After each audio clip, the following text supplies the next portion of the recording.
ഇന്നത്തെ നമ്മുടെ നോമ്പുതുറ ഉമ്മാൻ്റെ വീട്ടിലാണ് കേട്ടോ. അപ്പോൾ ഇതാണ് ഉമ്മാൻ്റെ വീട്. അങ്ങനെ നമ്മളിവിടെ രാവിലെ തന്നെ എത്തിയിട്ടുണ്ടായിരുന്നു. ക്ലാസ് കഴിഞ്ഞ് ബാക്കി എല്ലാവരും അങ്ങോട്ടേക്ക് എത്തി. പിന്നെ ഉമ്മാൻ്റെ സിസ്റ്ററും ബ്രദേഴ്സും ഓരോ വൈഫ്സും എല്ലാവരും ഉണ്ടായിരുന്നു. അങ്ങനെ ഇവിടെ വെച്ചിട്ടാണ് നമ്മളെ നോമ്പുതുറ നടക്കുന്നത് കേട്ടോ. അപ്പോൾ അങ്ങനെ നമ്മൾ അങ്ങോട്ട് പോയിട്ടുണ്ടായിരുന്നു. അപ്പോൾ ഞാൻ ഇപ്പോൾ സാലറിയൊക്കെ വാങ്ങണതല്ലേ, അപ്പോൾ ഉപ്പപ്പാക്കും ഉമ്മമാക്കും വേണ്ടിയിട്ട് ഗിഫ്റ്റൊക്കെ വാങ്ങിയിട്ടാണ് കേട്ടോ ഇപ്രാവശ്യം പോയിട്ടുണ്ടായിരുന്നത്. സത്യം പറഞ്ഞാൽ ഞാൻ പേടിച്ചാണ് കൊടുത്തത് ഉപ്പപ്പാക്ക്. ഇപ്പം എന്താ പറയുകയെന്ന് വെച്ചാൽ ഉപ്പപ്പാക്ക് ശരിക്കും ഇത് ഭയങ്കര സന്തോഷമായിരുന്നു കേട്ടോ.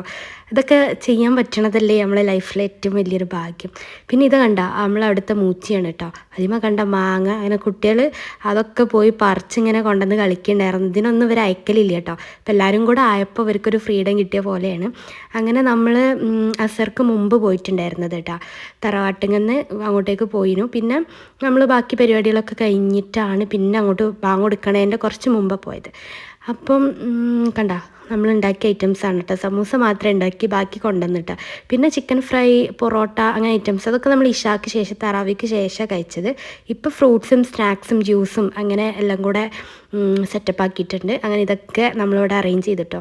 കുട്ടികൾക്ക് വേണ്ടിയിട്ട് നമ്മൾ താഴെയാണ്. അപ്പോൾ കുറേ പേരൊന്നുമില്ല, പപ്പാൻ്റെ മക്കളും പേരക്കുട്ടികളും അങ്ങനെ അത്രയും പേരേ ഉണ്ടായിരുന്നുള്ളൂ. അപ്പോൾ എന്തായാലും നല്ലൊരു അടിപൊളി സെറ്റപ്പ് സംഭവങ്ങളൊക്കെ ചെയ്ത്. പിന്നെ ഇത് കണ്ടാൽ ഇത് പപ്പാനൊരു സ്പെഷ്യൽ ഐറ്റമാണ് കേട്ടോ. സുർബ എന്നാ പറയുക, ഒരു ആട്ടും സൂപ്പില്ലേ അതുപോലൊരു ഐറ്റമാണ് സുർബ എന്നാട്ടോ അതിന് പറയുക. എല്ലാവർക്കും ഭയങ്കര ഇഷ്ടമാണ്. എനിക്കിഷ്ടമില്ലേ, കാരണം ഞാൻ എനിക്ക് തീരെ പറ്റാത്തൊരു ഐറ്റം കേട്ടോ. അങ്ങനെ നമ്മൾ നോമ്പൊക്കെ തുറന്ന് പിന്നെ അങ്ങോട്ട് വീഡിയോസ് എടുക്കാനൊക്കെ ഞാൻ മറന്നു കേട്ടോ. ഇഷാക്ക് ശേഷം നമ്മൾ ഫുഡ് കഴിച്ചതും ഒക്കെ എടുക്കാൻ മറന്നു. അപ്പോൾ ഇഷ്ടപ്പെട്ട ലൈക്ക് ചെയ്യുക, ഷെയർ ചെയ്യുക, സബ്സ്ക്രൈബ് ചെയ്യുക.